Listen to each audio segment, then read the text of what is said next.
A paz do Senhor Jesus, querido aluno da Escola Bíblica Dominical, aqui da classe dos pré-adolescentes. Eu sou seu amigo, pastor Janderson Nascimento, estou segundo vice-presidente da Assembleia de Deus aqui em Vitória da Conquista, uma igreja pastoreada pelo pastor Davi Oliveira Boa Sorte. E hoje, pessoal, para a glória de Deus, nós chegamos na lição de número 12, onde nós vamos trabalhar sobre um tema muito importante, a fé e a prática da palavra de Deus. E eu espero que Deus em Cristo ministre também ao teu coração. Estamos quase finalizando esse trimestre. Você que está chegando por aqui pela primeira vez, aproveita, se inscreve no nosso canal, passa a ser um dos nossos alunos. Eu estou comentando as lições de adultos, jovens, juvenis, discipulado, adolescentes vencedores, pré-adolescentes também. Tem muita coisa boa aqui no canal e você encontra tudo isso no link na descrição desse vídeo. Se você conhece alguém das classes dos adultos e jovens, indica o nosso material. Nós temos um site, Facilita EBD, que tem recursos assim especiais para essas turmas. Eu espero que o Senhor ministre ao teu coração. Hoje nós vamos estudar sobre esse tema tão importante, então vamos lá, vamos para a palavra de Deus em nome do Senhor Jesus.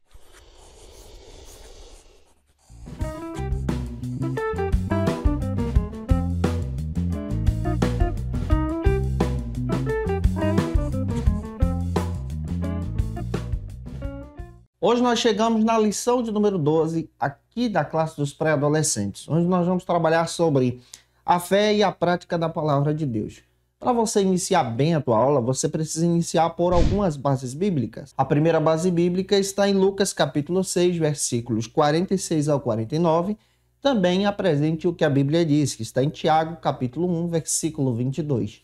Deixa Deus te usar na Escola Bíblica Dominical, ministrando essa aula para a vida dos teus alunos. Hoje nós vamos aprender a respeito do tema de colocar a palavra de Deus em prática. Então nós vamos colocar esse exercício da fé na nossa atitude cristã. E eu espero que o Senhor Jesus também coloque isso no teu coração. Primeiro nós precisamos entender o que é a fé. A fé é o firme fundamento dessa crença sobrenatural em Deus. Está baseado também em Hebreus capítulo 11, versículo 1. É importante você ler também Hebreus capítulo 11, versículo 6. Sem fé também é impossível agradar a Deus. É claro que quando nós estudamos sobre a disciplina fé, a doutrina da fé em si, nós também aprendemos que a fé ela é necessária exatamente para termos um relacionamento com Deus. Afinal de contas, a salvação ela é estabelecida pela fé, a partir da palavra de Deus. E a fé que nós cremos em Cristo também é o fundamento para a nossa salvação. Aprendemos também que essa fé, ela é o primeiro portal, ou seja, ela é necessária para o exercício da salvação. Através da fé, dessa porta da fé, nós então temos um encontro com Deus, um encontro genuíno. A fé ela é necessária para a salvação. Mas a Bíblia também nos ensina que a fé, ela também é vista como um dom de Deus. Um dom de Deus dado para nós. Esse dom de Deus também é apresentado nas Escrituras a partir da leitura de 1 Coríntios capítulo 12, versículo 8 a seguir, demonstrando que a fé, ela pode romper as montanhas. A fé, o dom da fé, também está presente na Escritura ao lado do dom das maravilhas. Descrevendo então que essa fé é uma fé que rompe as barreiras de causas impossíveis. A Bíblia também diz que a fé também está presente no fruto do Espírito, como está escrito lá em Gálatas, capítulo 5, versículos 22 e 23. Então, quando nós olhamos para a fé, percebemos que a mesma é necessária para termos um relacionamento genuíno com Jesus. Mas também precisamos aprender que a fé precisa ser exercida diariamente. A fé, ela precisa ser exercida por causa do nosso testemunho com Cristo. Então, se nós cremos na palavra, pela fé obedecemos essa palavra e caminhamos com Jesus. E os atos de fé que realizamos são então conhecidos como as obras da fé. Essa fé que nos molda, que lapida o nosso coração, que nos ajuda agora a ter um relacionamento com Jesus, que você também possa ter fé. O primeiro ponto da aula de hoje procura trabalhar o seguinte assunto aqui na nossa Escola Bíblica Dominical. Hoje nós vamos aprender a respeito desse tema tão importante. O primeiro ponto trabalha aqui, a fé sem obras ela é morta. Inicialmente, precisamos destacar que as obras não trazem salvação. Ou seja, a sua salvação ela não é conquistada pelas obras. A salvação ela vem por causa da fé. Mas essa fé que é exercida nessa salvação tem obras, tem frutos. Ou seja, eu não posso comprar a salvação. Eu não posso adquirir a salvação pelos meus recursos, por aquilo que eu faço de bom, pelas minhas boas atitudes. Mas a salvação ela é estabelecida somente pela fé em Cristo. Romanos capítulo 1, versículos 16 e 17. A fé no nosso Senhor e Salvador, no sacrifício de Cristo no Calvário e na sua ressurreição, é o fundamento, então, para a nossa salvação. Mas todo aquele que nasce de novo, conforme está escrito em João capítulo 3, versículos 3 e versículo 6, essa pessoa agora passa a experimentar o reino de Deus do lado de dentro. E experimentando o reino de Deus, agora nós temos que demonstrar as ações de fé. Ou seja, a partir do momento em que nós servimos a Cristo, adoramos a Cristo, pela fé também precisamos dar frutos. Está escrito em João capítulo 15 que Jesus ele é a videira verdadeira e nós estamos ligados nele, ligado em Cristo, nós precisamos gerar frutos pela fé. O próprio João Batista pregava em sua mensagem que era necessário que nós possamos produzir, então, frutos dignos de arrependimento. Esses frutos são baseados a partir do exercício da fé em Jesus. Então, quando nós exercitamos essa fé, nós aprendemos a respeito desse sentido tão maravilhoso. E aí, quando nós pegamos o texto de Tiago, capítulo 2, versículo 18, entendemos que quando Tiago escreve essa carta, a carta de Tiago, a epístola de Tiago, ele direciona essa carta para os irmãos que cultuavam e congregavam na cidade de Jerusalém. E aquela igreja precisava aprender agora sobre o exercício da fé, sobre o testemunho, sobre o fruto da fé.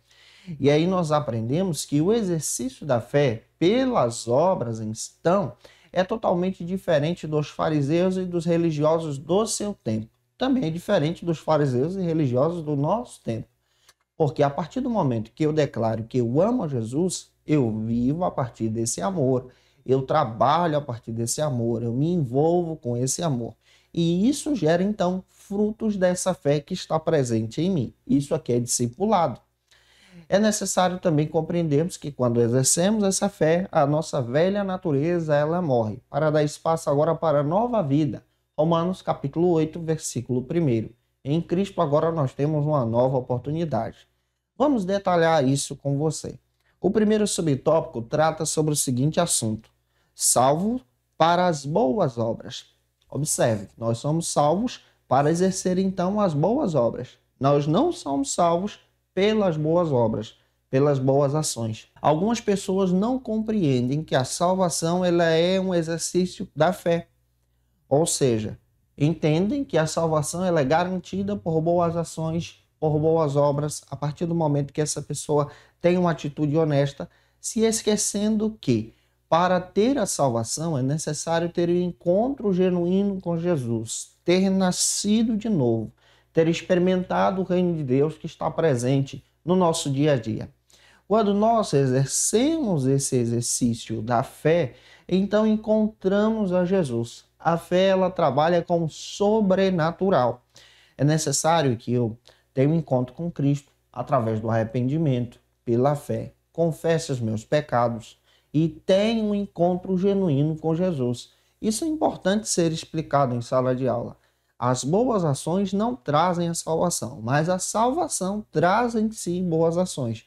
Porque a partir do momento que você tem Jesus como seu Salvador, você passa a andar semelhante a Cristo, conforme Cristo, pela vontade de Cristo.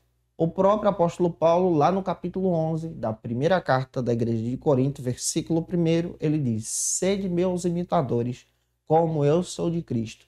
Isso aqui é um discipulado verdadeiro e genuíno.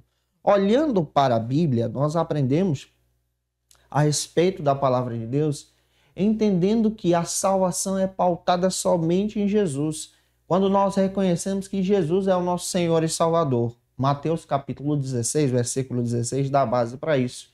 entendendo também o amor de Deus por nós, João capítulo 3, versículo 16, ou seja, quando nós encontramos com Cristo, temos a oportunidade agora de termos uma nova vida em Jesus. E a partir daí, então, viver uma vida coerente conforme a palavra de Deus, sendo guiado pela palavra de Deus. 1 Coríntios capítulo 11, versículo 28. Eu espero estar te ajudando até aqui. O segundo subtópico trata agora sobre o seguinte assunto: os bons frutos revelam um verdadeiro crente. A partir do momento que você tem uma vida genuína com Jesus, que teu aluno agora tem uma vida genuína com Jesus, ele passa a dar testemunho daquilo que ele vive pela fé. Ele passa a testemunhar de Cristo. Ele tem um relacionamento genuíno com Jesus. A partir do momento que ele caminha com Cristo, ele dá testemunho das suas ações. Ele dá testemunho do Cristo. E aí há a necessidade agora de ter esse exercício do fruto da fé. Há a necessidade agora de exercer exatamente esse verdadeiro fruto para a glória de Deus. Olha para Mateus capítulo 3, versículo 8. Fruto digno de arrependimento, de nova vida.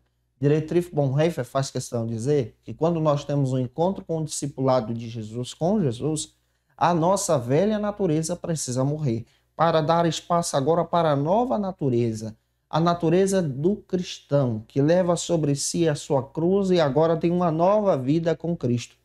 O pré-adolescente também precisa ter uma nova vida com Cristo, também precisa ter uma nova vida com o Senhor. Ele evita, então, as más companhias, como está escrito em Salmos, capítulo 1, versículo 1. Também ele tem o prazer de ir à casa do Senhor, Salmos 122. Ele tem o prazer de servir a Cristo, ele tem o prazer de obedecer, ele tem o prazer agora de dar testemunho de Jesus.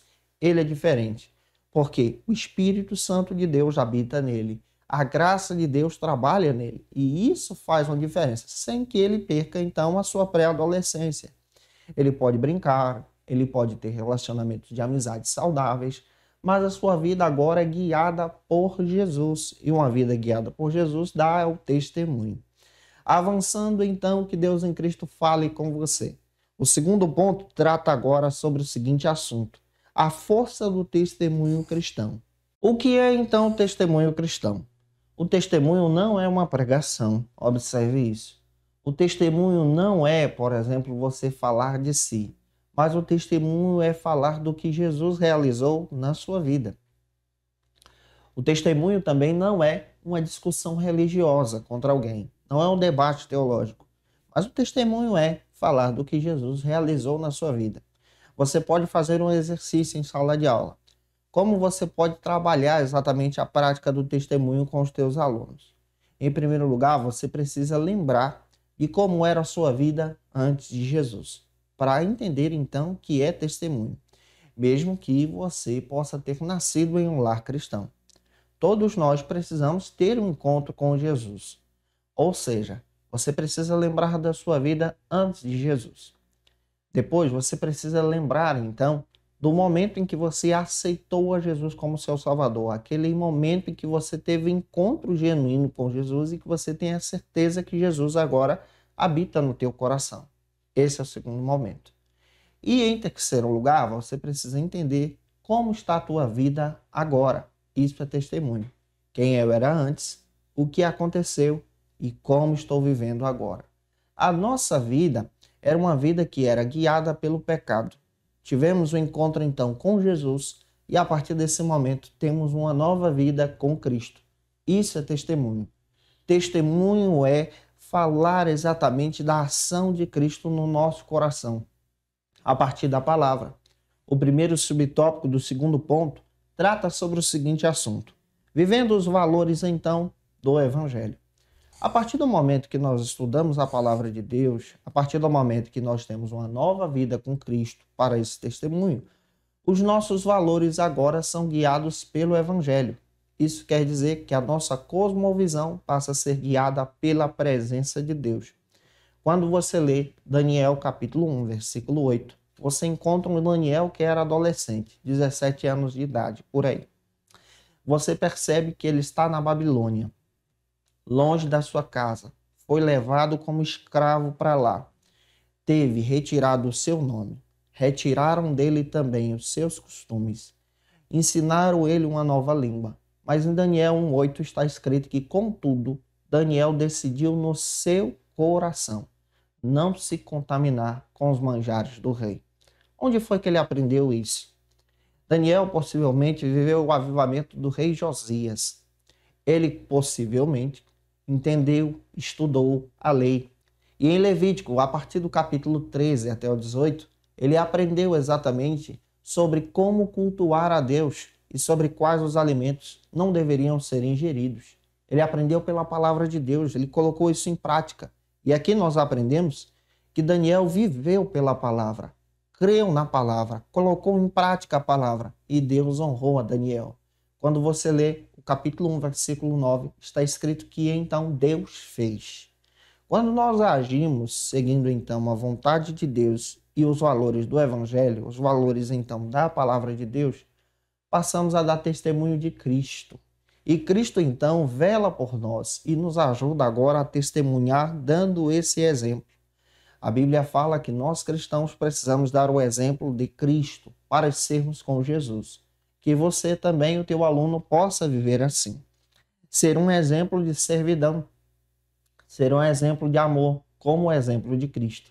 O segundo subtópico trata sobre o seguinte assunto: transformados verdadeiramente pelo Evangelho. A verdadeira transformação acontece em nós a partir da prática do Evangelho, a partir da prática da leitura bíblica, a partir desse entendimento da palavra de Deus. Quando nós olhamos para a Bíblia, aprendemos muito bem que em Cristo agora nós temos uma vida transformada. Somos uma nova criatura. Podemos ter amizade, mas não somos influenciados. Somos sim influenciadores por causa do Evangelho. A partir do momento que você pratica essa visão do Evangelho, essa visão evangelística. Entendemos muito bem que a prática do Evangelho traz em nós corações sedentos por Jesus, vidas sedentas por Cristo, e que você também tem essas atitudes de viver Jesus no teu dia a dia. Avançando então, o terceiro ponto trata sobre o seguinte assunto: tolos e sábios. Quando você lê Lucas capítulo 6, versículos 46, você aprende exatamente a necessidade de viver as palavras de Jesus. Nós somos sábios a partir do momento que nós andamos e seguimos então a palavra de Deus. Paulo, escrevendo para os irmãos da igreja de Éfeso, lá no capítulo 5, versículos 15 a seguir, ele destaca para a gente a necessidade de remir o tempo. E ele também destaca para que nós não possamos nos comportar como loucos ou nércios, perdendo então as oportunidades.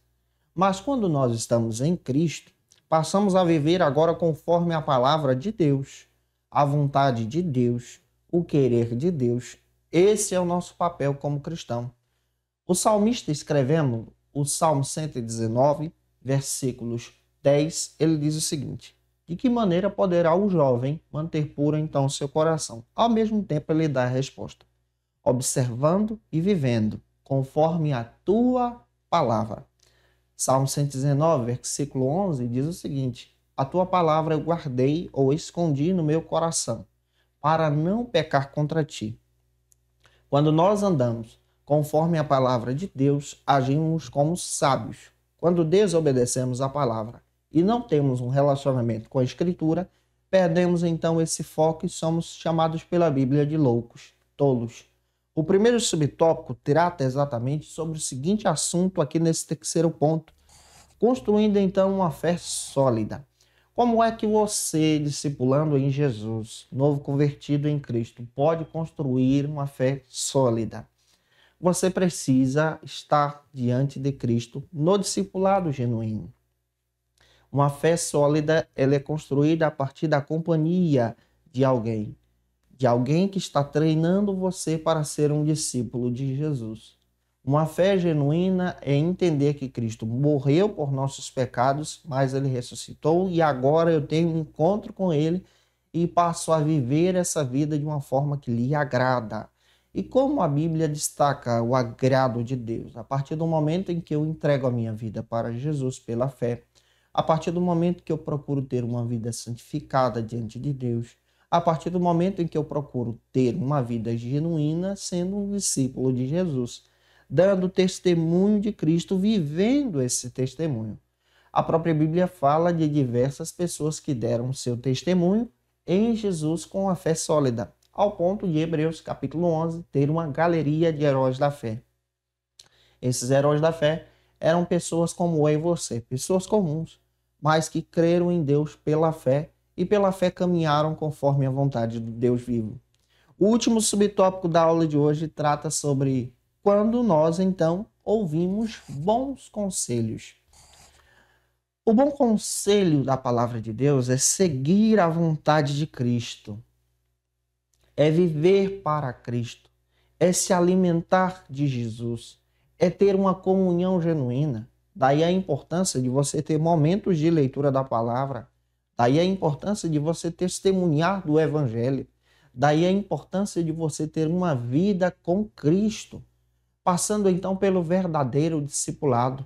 Todo discipulado tem um preço, e o preço é negar a nós mesmos, para que possamos então levar sobre nós a nossa cruz para a glória de Deus.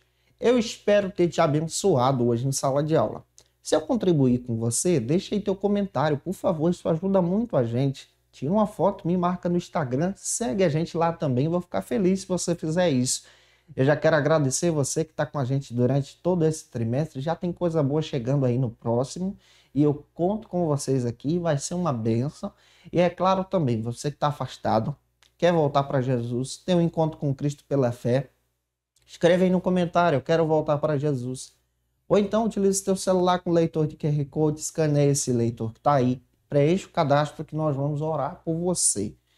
Também eu quero trazer algumas dicas de leitura sobre o verdadeiro discipulado, como você pode agora exercer a fé em Jesus, crescendo como discípulo de Cristo, se tornando ainda mais crente diante da presença do Senhor. Como dica de leitura, eu quero apresentar para você esse texto Discipulado Dinâmico, vale muito a pena, ele é da editora Betânia. Pode te ajudar a entender um pouco mais a respeito de vivermos então a palavra de Deus, a vontade de Deus. Também como dica de leitura, eu quero apresentar para você o texto do Dietrich Bonhoeffer, o Discipulado. Esse material é um clássico e vale a pena você também adquirir e estudar um pouco mais sobre o verdadeiro discipulado. E também o Discipulado Verdadeiro do William McDowell, esse material muito legal para você que quer conhecer um pouco mais sobre o discipulado em Jesus, crescendo com Cristo. A nossa última aula, lição de número 3, eu te aguardo por aqui. Ela vai tratar agora sobre pregando a palavra de Deus. Que Deus te abençoe e até a próxima aula, se Deus quiser. Conheça o Facilita EBD. Acesse já facilitaebd.com.br. Uma plataforma exclusiva para você que deseja aprimorar e dinamizar as suas aulas da escola dominical. No Facilita EBD você encontra subsídios bíblicos e teológicos para dinamizar as suas ministrações na escola dominical, cursos bíblicos para aprimorar e te ajudar na sua leitura completa da Bíblia, treinamento dinâmico para professores e líderes da escola dominical. Tá esperando o quê para ser um dos nossos alunos? Vem pro Facilita EBD e torne-se um dos nossos assinantes. Acesse já facilitaebd.com.br.